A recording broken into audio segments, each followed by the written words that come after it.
But right now, he's a really struggling player mentally and physically. The spatial awareness that I think a lot of people thought was a strength coming out has not really been a strength in the NFL. He doesn't seem to have an innate sense of space in terms of the NFL game. You're tuned in to the Ross Tucker Football Podcast, guiding your gridiron journey, none other than your host, former NFL lineman, Ross Tucker.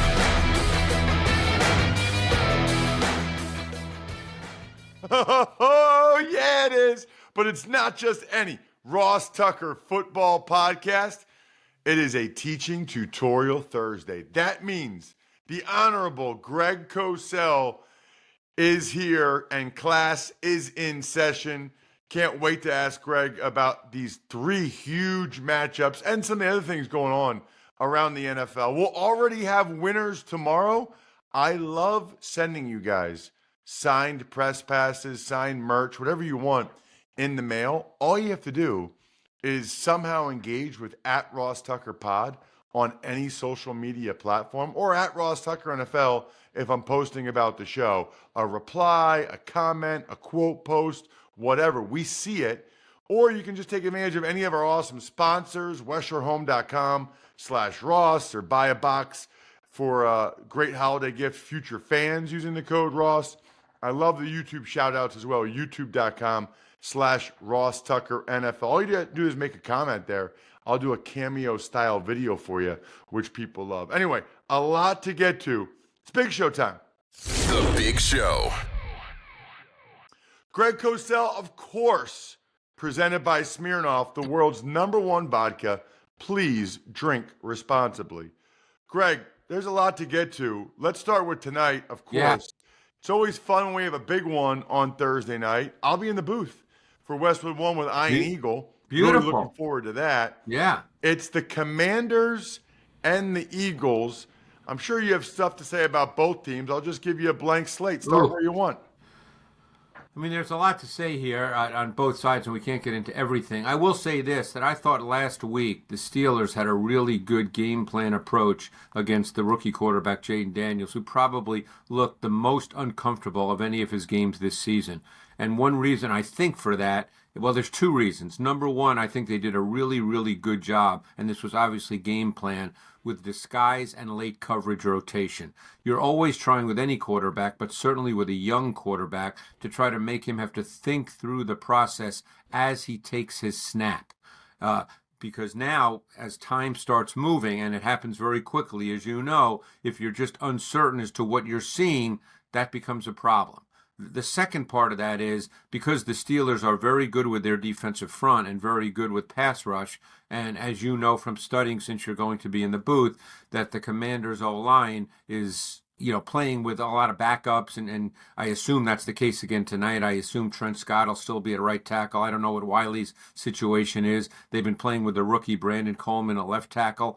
I think their O-line is probably by NFL standards average at best right now. And last week the Steelers were able to get more bodies around Jaden Daniels, and he started to play a little fast. So those are just two things that the tape showed. So the question is, will the Eagles be able to exploit that in the same way that the Steelers were able to exploit it? Now, having said that, it's not as if the Commanders didn't score any points. They don't turn the ball over. They've turned the ball over 4 times all season. It's very, very impressive when you think about a rookie quarterback and how well he's taking care of the football. In particular, actually, Greg, on the road. Yep. His road numbers are really impressive for a rookie quarterback. Now they're going against a team in the Eagles. I guess I'm curious about both sides of the ball for the Eagles, but in particular, Greg, and I know they haven't played great offenses, but the defense, some of the numbers this Eagles defense is putting up, it really is good. Super impressive. Yeah. I think that there's a couple of players that stand out week to week with the Eagles defense, just if we're talking individual players. I think Zach Bond, who quite frankly, no one knew if he could play stacked linebacker because he'd never really done it in the NFL. And as you may recall, he didn't do it at Wisconsin where he was essentially an edge pass rusher. Zach Bond has played at a really high level at stacked linebacker.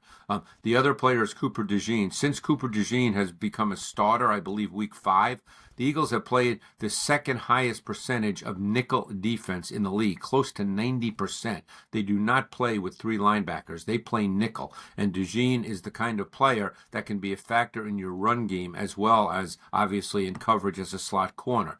So the Eagles' defense has changed dramatically. I would bet, they've played a lot of single high in recent weeks. But at its core, the Fangio defense starts with a quarters look, a four across look, and then you can go to anything from that. And it wouldn't surprise me to see them do more of that this week. And then to show Jaden Daniels that quarters look, and then he's not going to know until the ball snapped what they might move into. So it would not surprise me to see that this week. It's interesting, Greg. On the other side of the ball, Commanders defense doesn't have a lot of big-time players, but they've been solid. And then the Eagles offensively, Hurts, as a former offensive lineman, at times, some of the times when he holds the ball and takes sacks, Greg, drives me nuts. But he also bought time twice and had awesome touchdown passes to Goddard and Johnny Wilson, where he's found time. Sometimes he sees that window, steps up, and makes a play. Other times he thinks he sees a window, steps up and gets sacked, steps into a sack. Yeah. Well, a couple of things stand out. Number one, the Commanders, as you know, they have a great D-line rotation. Last week, 9 defensive linemen played at least 15 snaps. So they have a lot of D linemen who play, and they're really good up front. And just like I mentioned, Zach Bond, I think Frankie Louvu, I think he's one of the top 3 linebackers in the NFL in terms of the multi-dimensional nature of his game and the way he's deployed. Now, they told you by the fact that they traded for Marshawn Lattimore, who will not play tonight. He's not yet ready due to a hamstring. They told you that they're not real comfortable with their corner position on the outside opposite Benjamin St. Juste, who's a nice player. They've been playing the rookie Mike Sainristil outside. It would not surprise me to see the Eagles go after that tonight, because Hurts does work really, really well outside the numbers. A.J. Brown, Devonta Smith. I would expect that St. Juste might travel a little this week tonight to play against A.J. Brown, but that leaves Devonta Smith versus Sainristil, and I think that's a matchup the Eagles would look to exploit. Let's talk about one of the best rivalries in the NFL. It's the Packers. It's the Bears. The Bears made an offensive coordinator change. Man, Greg, it has been ugly for them offensively in recent weeks. What are you seeing? What are you seeing when you watch the Bears' offensive tape? Yeah, I think that, a couple of things really stand out when you watch Caleb Williams. And by the way, I'm just not a big fan of those coaching changes. I know that PR gets involved. People may or may not remember that it was Shane Waldron who resurrected Geno Smith's career 3 years ago. So Shane Waldron did not become a bad coach. So when you watch Caleb Williams, there were a couple of things that concerned people when he came out of college. Number one, Ross, he was sacked over 80 times, by the way, in his 2 years at USC. There were people that were concerned that translates. When a quarterback gets sacked that often, very often that's on the quarterback. And right now, when you watch Williams on tape, he too often lacks an effective internal pocket clock. He stays in the pocket too long holding the ball when he doesn't feel he has a throw, which is very often, by the way. And right now, you can see watching the tape, everything is happening a little too fast for Williams. He's not been able to slow the game down mentally, so he gets stuck in the pocket. And then when he gets stuck in the pocket, he often gets sacked. And when he tries to move, it's not the same as it was in college. You can't just run around, and he tends to run around backwards. And you can't do that in the NFL. So he's got a number of things that really stand out on tape that he has to work through. Now, can he work through those things? Who knows? Could he be better this week just with a change? Sometimes that happens. We don't know. But right now, he's a really struggling player mentally and physically. The spatial awareness that I think a lot of people thought was a strength coming out has not really been a strength in the NFL. He doesn't seem to have an innate sense of space in terms of the NFL game. Well, the only thing I'll say that I think is so interesting about that, Greg, I think everybody that came on my show before the draft liked Jaden Daniels more than Caleb Williams. They either said that or they made it sound like that. Orlovsky and you and Chase Daniel and Phil Simms and Sean King and like everybody that came on, they said that Daniels was the better pocket passer, the better progression reader. We knew he was the better runner. So I guess the thing with Williams was he was a better play Williams, extender. look, you're the one thing I hope people understand is when you evaluate quarterbacks, whether they're coming out of college or in the NFL, and when coaches call me because they want to talk to me about quarterbacks, is they have strengths and they have limitations. The whole point of building an offense around a quarterback is playing to the strengths, minimizing the limitations. Some weeks you can do that better than others depending on the opponent. But what always stood out about Williams, even for those that like Daniels more or Drake May more, whatever the case may be, is he throws a beautiful ball. And you're starting with that. I mean, he throws an absolutely beautiful ball, but that in and of itself, as you well know, Ross, is not enough just to be a great NFL quarterback. All right, we got some other big-time matchups to get to, but I'm selfish, and I'm calling the Raiders and the Dolphins for CBS on Sunday. Okay. So I do want to ask you about that game. The Dolphins have been much better since Tua came back. They actually look pretty darn good on both sides of the ball, I thought, Monday night. Just kind of and I'll say this too, Greg's really studying them this week. I don't care what anybody says. Tua's mental processing, quick release, timing, and accuracy, he's elite. He is elite. It's not as easy as he makes it look. No, his game, and he's as good as there is in the league at timing, rhythm, window throws between the numbers. And I don't think they're even all the way back yet, Ross, to be quite honest with you. I think that they still, if you go back to last year when he led the league in passing yards, I mean, it seemed every single week those window throws between the numbers, which are very hard. I mean, that requires incredible timing and anticipation. That's his game. You have to build your pass game around that because that's what he is. He does it at a really high level. And as I said, watching the tape, I don't even think they're totally there yet. I think they're just going to continue to improve. The other thing I'll say about that, watching him Monday night, it actually reminded me a decent amount of Hurts on Sunday. Tua tried to extend some plays, Greg, and he took some sacks that you just cannot take. But in fairness, he extended a couple and made some big plays, which you never talk about him as. You never think of him in that way. And he'll do that once in a while, but my guess is defenses don't game plan for that. If he does it, you tip your hat, but you're not game planning to prevent him from doing that because that's not really how he plays. Okay, Greg, you heard it here first. Ravens, Steelers, one of these teams is going to win by a field goal because that's what happens every time the Ravens and Steelers have ever played in the history of time. What intrigues you about this one? Ugh. Well, this is one of those, if you look at Ravens offense, Steelers defense, of course, is always really good.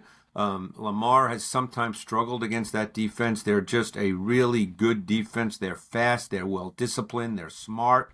But, one of the things about the Ravens, and let's assume it happens because it's happened against every team, Ross, is they get into the red zone more than any team in the league, okay? And they are so good scoring touchdowns in the red zone, and there's obviously multiple reasons for that. One being what they do schematically, which is really good. One player to keep in mind, who I think, and he's not one of their big names, but I think he's a really important piece, is Justice Hill. You'd be surprised how many receptions he has for a guy that probably plays 20 snaps a game. And the other thing, of course, is always the Lamar factor, the movement ability, the ability to win after the defense wins. And that's what you get a lot with Lamar. The defense can win tactically on any play, and particularly in the red zone, and then Lamar makes it another play, and he does something special. That side of the ball is really intriguing to me. Of course, go ahead. Yeah, I was just going to say one point I'll make. Keep an eye on Keaton Mitchell over the rest of the season. Yeah. Talking with Harbaugh before the Browns game, Greg, it was very clear that they are super excited about Keaton Mitchell. So I think they'll start to ease him back in. Great point, because he only played a couple of snaps last week, but maybe he'll play more this week. You never know. But they've got a lot of weapons, and they're an odd offense in terms of the NFL because they play the fewest snaps with 3 wide receivers of any team in the league. Now they played more last week, and was probably because Likely was inactive. So we'll see, because Deontay Johnson did not play many snaps last week, so that's another factor. You mentioned Mitchell. We'll see if Deontay Johnson gets more snaps as well. What about just anything on the other side of the ball? Russell Wilson obviously had a beautiful throw to Mike Williams. It feels like a really nice fit there with Wilson's willingness to throw and Kyle Hamilton's one-on-one balls. And Kyle Hamilton's going to be out, and that's a big, big loss. You could argue that he may be the key to that entire defense because of the versatility that he brings to the table. He can play in the slot, he can play safety, he can blitz. He's one of those true multi-dimensional players. So that is a significant loss for them. Obviously, they now have Mike Williams, who caught the touchdown. He didn't play that many snaps. He'll play more. And George Pickens, again, I've said this before, and again, at this point in his career, is he one of the top 2 or 3 best receivers in the game? No, not yet. But just in terms of physical traits, Ross, he is absolutely top 5 now. Whether he gets to the point where we can count on him every week and say he fits into the category of among the very best, that remains to be seen.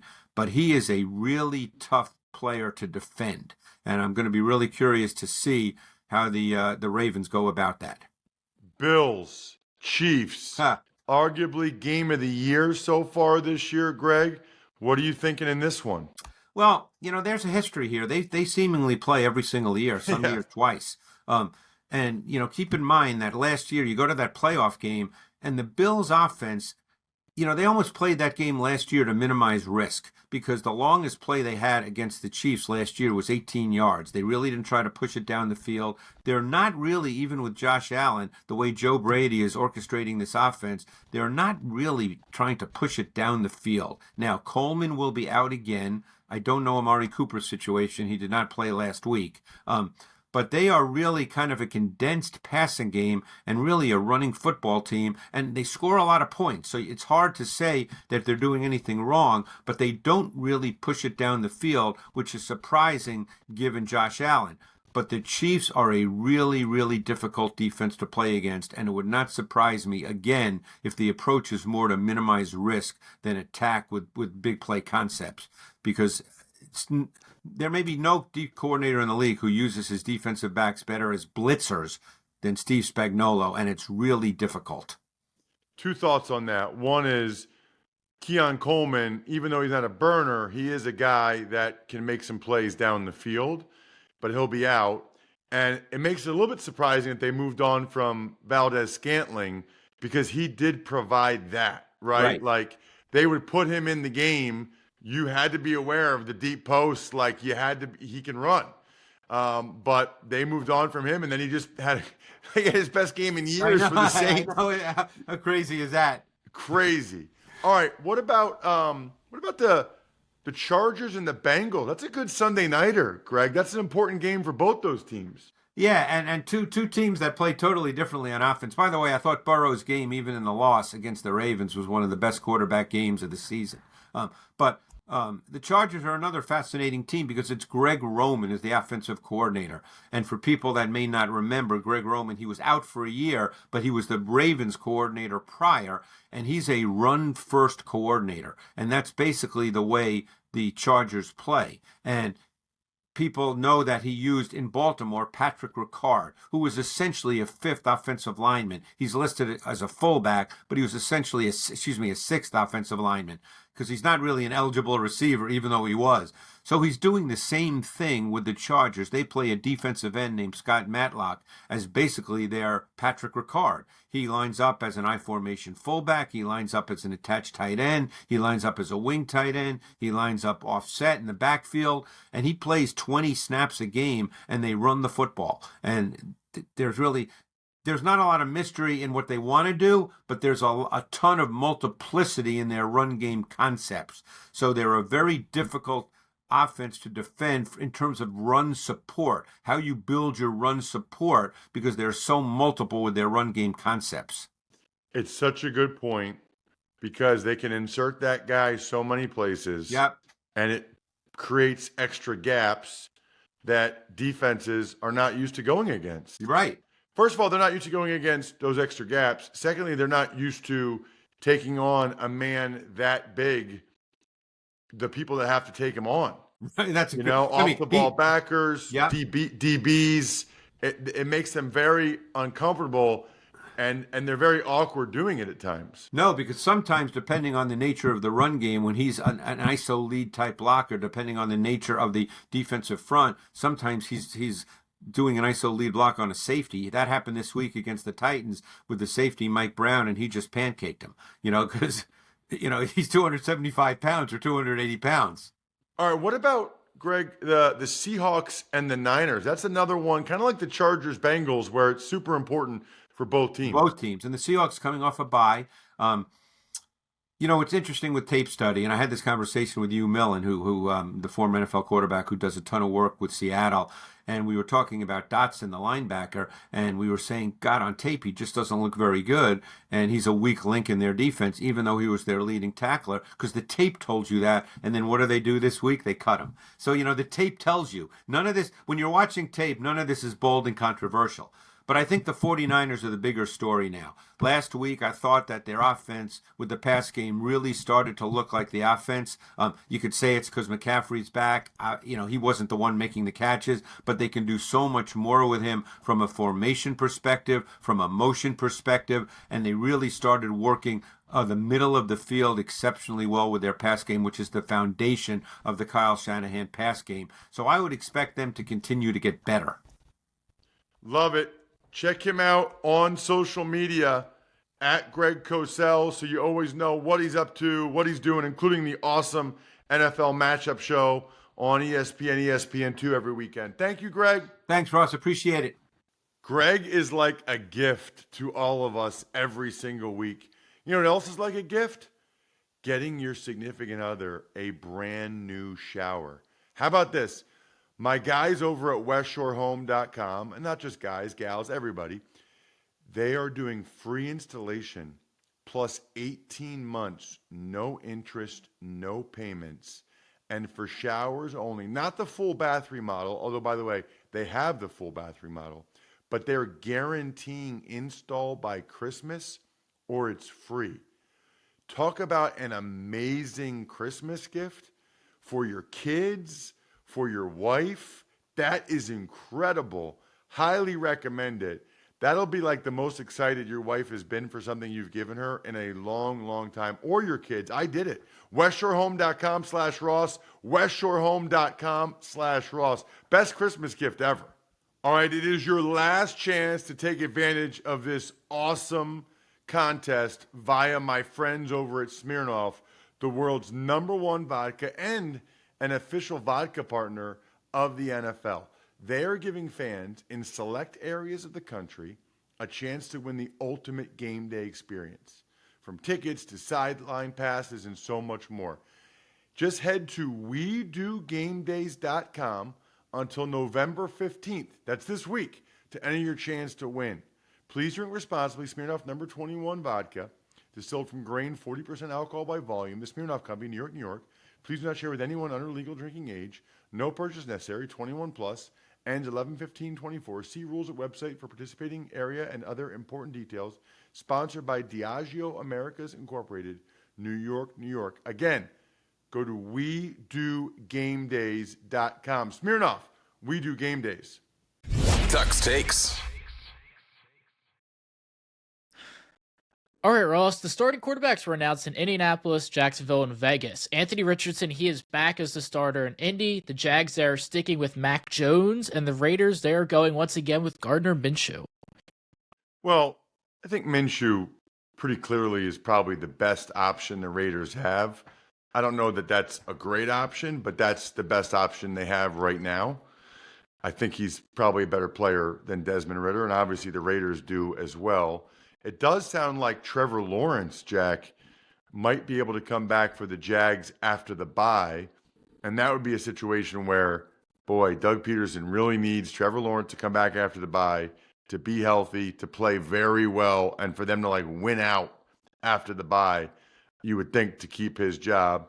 And then as for Anthony Richardson, I don't like the toggling back and forth by Steichen. I probably would have given Flacco one more week against the Jets defense that Kyler Murray just absolutely torched. My guess, though, Jack, is they saw how Kyler Murray torched the Jets defense, including with his legs, and thought, you know what? This is actually a great game to build some confidence for Anthony Richardson. This is a great game for Anthony Richardson to come out and kind of get back on track. Bears, they released offensive lineman Nate Davis, while the Jets, they claimed Potato Empire heir Connor McGovern off waivers from the Saints. I don't get it.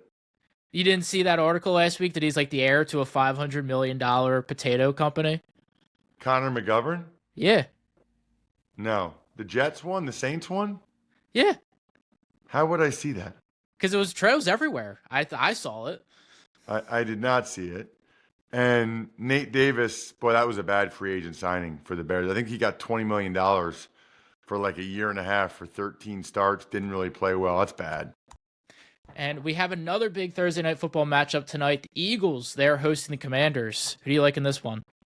It's presented by DraftKings. DraftKings, the crown is yours. It's funny because if you follow me on social media, I already did the Ross report and made my prediction, so I'm not going to change it now. I do think it'll be a competitive game. The Commanders have been really good on the road this year. Jaden Daniels in particular has been fantastic, but the Eagles have clearly the better team. They're playing at home, short week, hard to pick the Commanders. It'd be a super impressive win if the Commanders can get it. I don't see it happening. I'm still going to stick with 27-24 Eagles. Couple quarterback notes. J.J. McCarthy, he underwent a second knee surgery, and Giants GM Joe Shane says Daniel Jones' decision will be a, quote, football decision. So the J.J. McCarthy news, that is one to keep an eye on. And I think at Pro Football Doc, our guy, Dr. David Chow from sportsinjurycentral.com, I think, he said that yesterday as well. That's not normal. A second surgery already for a young guy, that's not normal. That is concerning to me. As for Joe Shane, I don't even know what that means. I mean, he has an injury guarantee. If he gets hurt, they have to pay it, which affects the salary cap, which affects the football. So I don't even know what that means. I do know, I think we're done here. Thanks for tuning in to the Ross Tucker Football Podcast. Make sure to also check out Even Money, Fantasy Feast, and College Draft, all on the DraftKings Network on Samsung TV Plus, YouTube, or subscribe to the podcast on your favorite platform. Shout out myfrontpagestory.com. You guys know, number one, it's the best holiday gift. Number two, I will personally send you a signed autograph if you get one of these amazing stories for any loved one in your family. Get it for anybody, I don't care. myfrontpagestory.com. But you got to forward me the order so I know you did it. Ross@rosstucker.com. Backoffescheduler.com. HumanHeadNYC.com. Sporticulture. Pizza Boy Brewing.